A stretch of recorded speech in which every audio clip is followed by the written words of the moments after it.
Hi, my name is Maddie Kelly. I'm an employee of Curling Canada, and I had a hand in creating the Diversity and Inclusion Kit.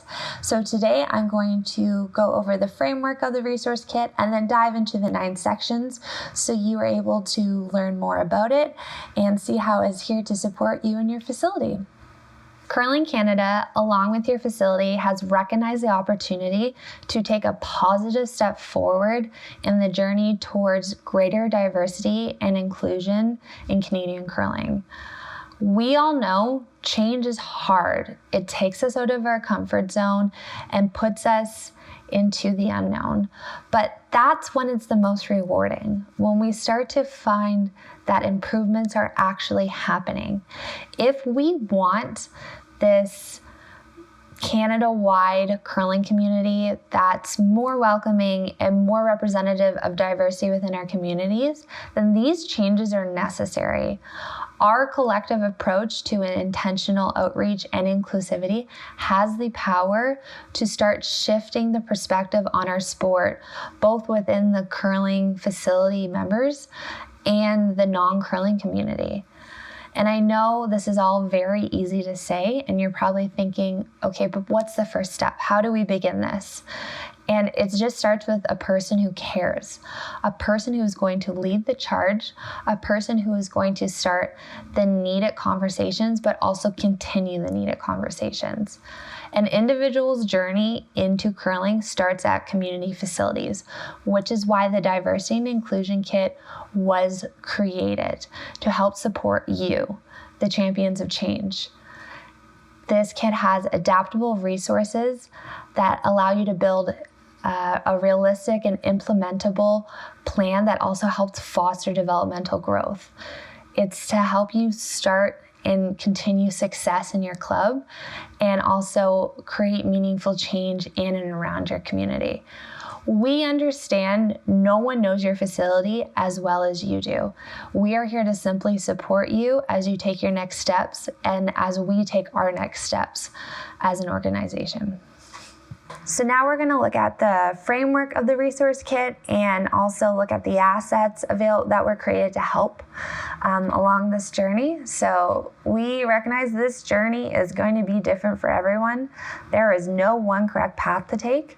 On the diversity and inclusion landing page, there will be various assets available that you can build to make what is the most suitable plan for your facility and your community. So these assets include social media graphics for various communication platforms such as Facebook, Twitter, Instagram, anything that your facility might be on, as well as 2 different size posters that are customizable and you can download them in your own facility.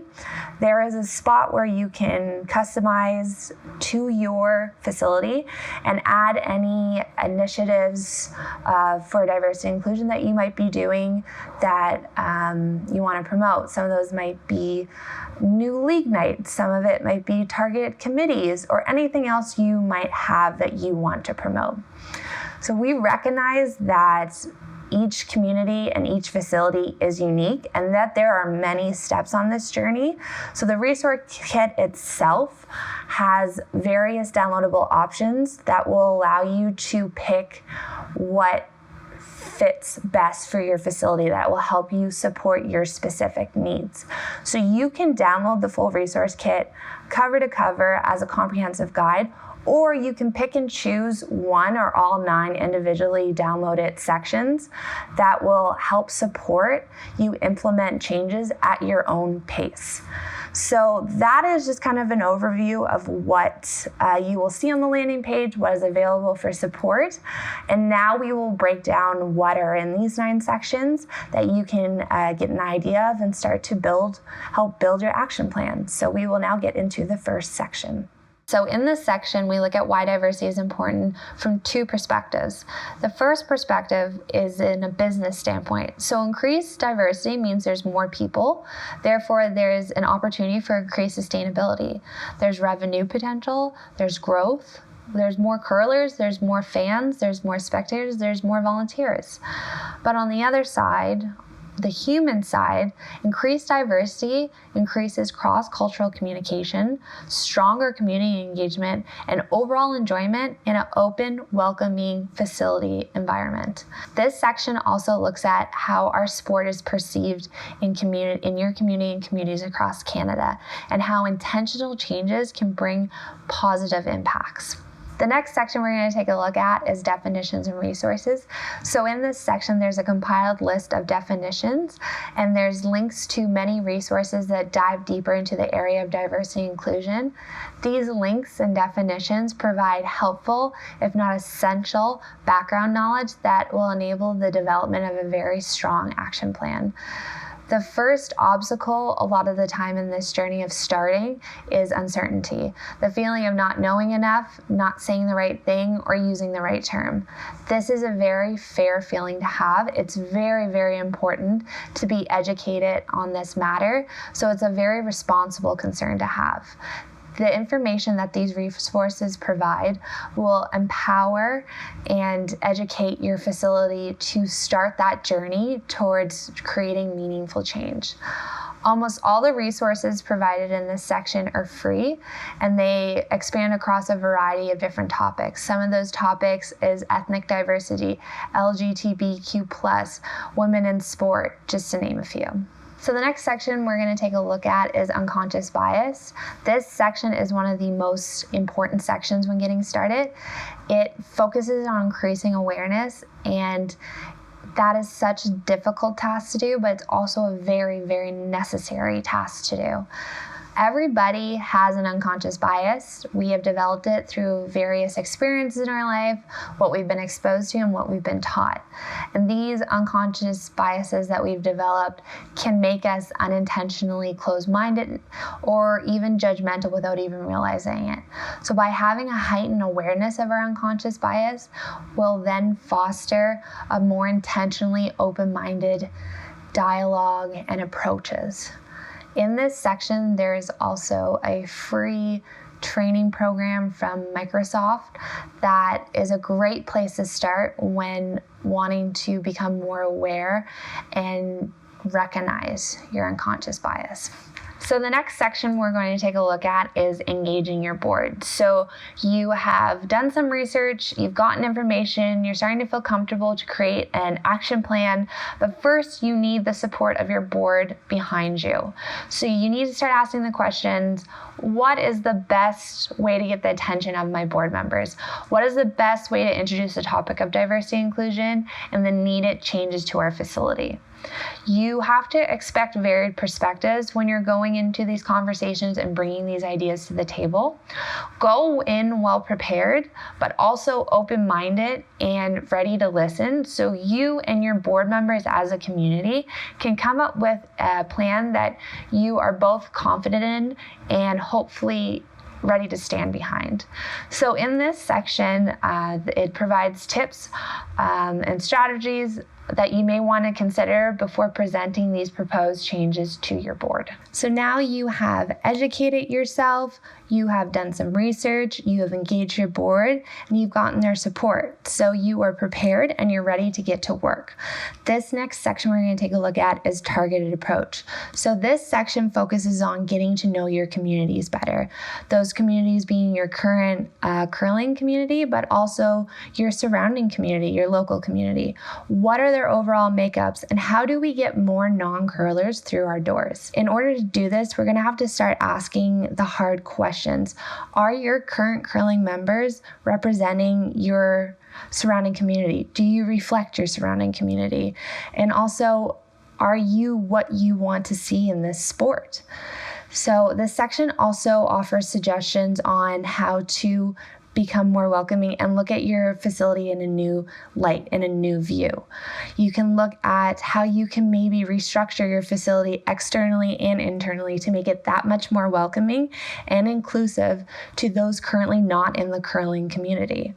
This section is by far the longest. However, it offers a lot of guidance through sample code of conduct, recommendations on how to get to know the community better, and also just tips to help your facility through this journey. So the next section we're going to take a look at is membership options. So in this section, we look at potential barriers, issues, and perceptions that could be stopping local community members from coming and joining your facility. In this section, we also look at ideas that could help get past those barriers for your facility. We do acknowledge, though, some of the ideas that we have listed may not be financially suitable for your facility. As mentioned, nobody knows your facility as well as you do. Therefore, we hope with some of our ideas, you can think of creative ways that are more suitable for your facility and your surrounding community. For example, ideas that are more appealing for a more younger and more diverse demographic than those currently being provided now. It's great to have options for future facility members to get more engaged in your community, either in options on the ice or off the ice. So the next section we're going to take a look at is new program ideas. So this section really focuses on the importance of having a variety of beginner programs. Beginner programs offer a very comfortable and welcoming space to newcomers that are trying this sport for the very first time. You want to adapt or create programs that are going to make newcomers to the sport want to keep coming back. This allows them to get to know the sport of curling, but more importantly, they get to know your facility and your current facility members as well. Example of this is you could offer a shorter season membership. So newcomers to the game can not have to make a long-term commitment, but they still get to experience the sport, they get to experience your facility, and they get to know your members. And this makes it more likely that they're going to want to become members in the future, full-time members in the future. It's very important to foster a very welcoming environment to these newcomers that are trying their sport for the very first time. So on to the next section. The next section we're going to take a look at is marketing resources. So this section really encourages your facility to look at all avenues of communication, not just your main platforms such as your website or social media. Your facility speaks in a variety of ways through the decor or what are you putting on your walls. So really look objectively through what you are posting on social media and what you're posting on your bulletin board, and then ask yourself, is this inclusive? Is this diverse? What are we portraying? An equally important part of this section also looks at intentional outreach into the community. So expanding and going to parades, festivals, or other events in your surrounding community that you wouldn't typically associate curling at the first glance. By expanding and going out into the community and going to these new events shows that your facility is open-minded, it's welcoming, and it's ready to start building these new relationships and connections with the surrounding community.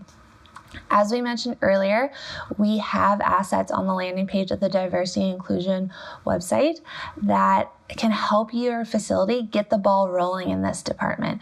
We have social media graphics that you can customize. We also have 2 posters that you can customize to fit your facility and build what works best for you.